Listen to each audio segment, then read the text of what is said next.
गुरु समान हित कर नहीं, तीन लोक के माही।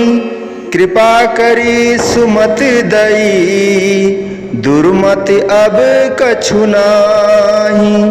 बोलो जयकारा बोल मेरे श्री गुरु महाराज की जय। बोलिए साचे दरबार की जय। श्री आनंदपुरवासी भगवान की जय। समस्त भगत जी को जय सच्चिदानंद जी। भगत जी इस चैनल को सब्सक्राइब कीजिए, वीडियो को लाइक कीजिए और वीडियो को ज़्यादा से ज़्यादा शेयर कीजिए ताकि यह भक्तिमय सत्संग समस्त गुरुमुख जन तक पहुंच सके। जय सच्चिदानंद भगत जी। परवाने वह होते हैं जो क्षमा से प्यार करते हैं, उस पर मुग्ध होकर आते हैं और मर मिटते हैं, वापस नहीं जाते। मर मिटते हैं इसलिए उन्हें परवाना कहा जाता है। प्रीतम पर मर मिटने वालों में उनके उदाहरण दिए जाते हैं। अपने उद्देश्य को पाने के लिए अपनी पूरी शक्ति बल्कि अपने प्राण न्यौछावर कर देने वालों में नाम होता है।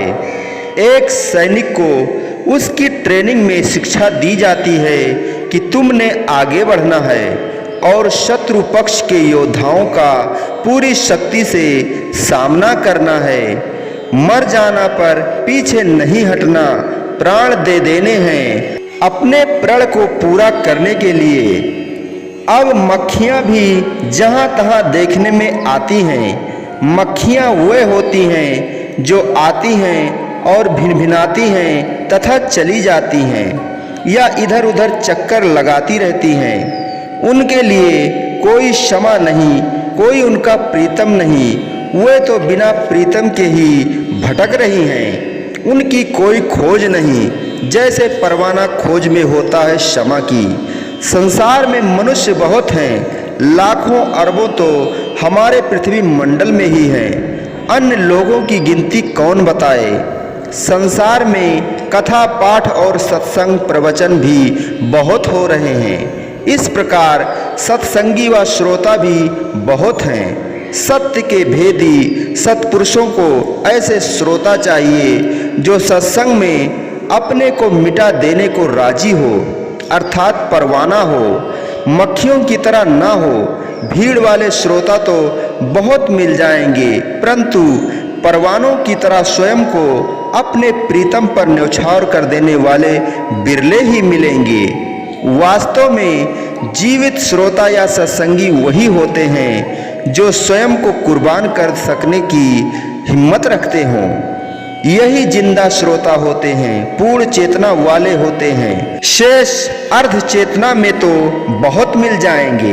वैसे तो अर्ध चेतना वालों का भी यदि विवेक जाग उठे तो वे भी बहुत कुछ कर सकते हैं और यह सत्संग में आए हुए जिज्ञासुओं से भी संभव हो सकता है। जो प्राणी सत्संग में नहीं आए उनसे तो कुछ भी नहीं आशा की जा सकती कि वे परमार्थ पथ में कुछ आगे कदम बढ़ाएंगे। महापुरुषों ने ऐसे व्यक्तियों को तो जीवित ही नहीं माना है। अब जीवित और मृतक की तुलना ही क्या।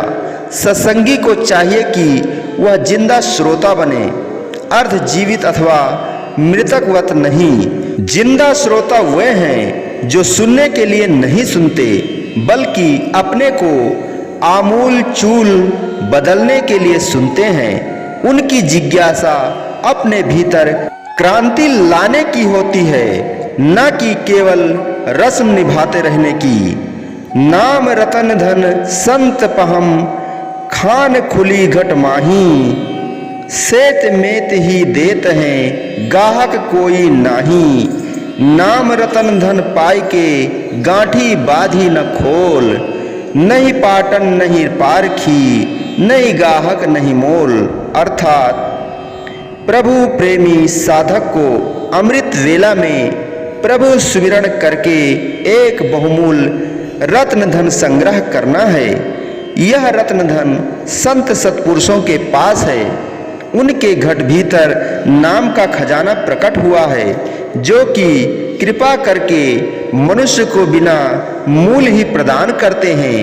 फिर भी इस नाम रूपी खजाने के ग्राहक बिरले ही मिलते हैं। इस भौतिक संसार में धन के ग्राहक बहुत हैं, परंतु आप जैसे सब गुरुमुख जन नाम रूपी रत्नों का संग्रह करना चाहते हैं। आप सब सच्चे धन के सच्चे ग्राहक बनकर यहाँ एकत्र हुए हैं। आप सब गुरुमुख सच्चे नाम के सच्चे आत्मिक धन को संग्रह करना चाहते हैं। अतः सावधान होकर सीधे सुख आसन में बैठकर दोनों नेत्र कोमलता से बंद करके दोनों नेत्रों के ऊपर भ्रू मध्य में यह नाम का खजाना प्रकट होगा, जिसे पाकर संपूर्ण जीवन धन्य हो जाएगा।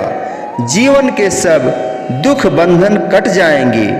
संसार में फैली हुई अपनी चित्तवृत्तियों को अपने भ्रू मध्य में स्थिर करते हुए सच्चे नाम के दाता अपने इष्ट देव की छवि का ध्यान कीजिए।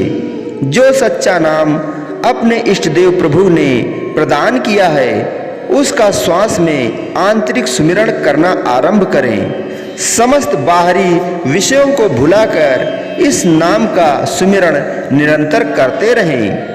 नाम सुमिरण का अभ्यास करते हुए जैसे ही मन में अन्य कोई संकल्प उठे, उसे हटाकर तुरंत नाम सुमिरण में लगाएं। मन में अन्य संकल्प उठना और चित्त को वहां से हटाकर नाम सुमिरन में लगाना और यह क्रिया बारंबार करते रहना, यही अभ्यास है। नाम सुमिरन का अभ्यास करते हुए जब वह आनंद भरा आंतरिक खजाना प्रकट होने लगे तो उसको गांठ में बांध लो, अर्थात मौन रहते हुए आनंद मग्न रहो। भीतर के इस आनंद को भीतर ही रखो, संसारियों को न सुनाओ। धैर्य से अभ्यास निरंतर जारी रखो। अतः उठिए, चलिए और आगे बढ़िए। भीतरी आनंद आपकी प्रतीक्षा में है। विश्वास कीजिए कि मानो तन एक पानी से भरे घड़े के समान है, जिसमें से हर समय थोड़ा थोड़ा पानी रिस रहा है। यह पानी जीवन की अवधि अथवा श्वासों की राशि है, जो पल पल कम होती जा रही है। कि परमात्मा ने मनुष्य को अधिकार दिया है कि वह अपनी जीवन की अवधि को श्रेष्ठ कर्म और उत्तम साधना के द्वारा सार्थक व सफल बनाए, अथवा निकृष्ट कर्म द्वारा निरर्थक या असफल बनाए। कि सत्पुरुषों की संगति में आकर मनुष्य सुगमता से सदकर्म कर सकता है और जीवन की अवधि से पूरा पूरा लाभ उठा सकता है। कि जीवन की इस अनमोल अवधि में सत्कर्म व आत्म कल्याण हेतु साधना करने वाला ही बुद्धिमान है, न कि केवल विद्या बुद्धि के बल से बड़ा बनने वाला। बोलो जयकारा बोल मेरे श्री गुरु महाराज की जय। बोलिए साचे दरबार की जय। श्री आनंदपुरवासी भगवान की जय। श्री नगली निवासी भगवान की जय। समस्त भगत जी को जय सच्चिदानंद जी।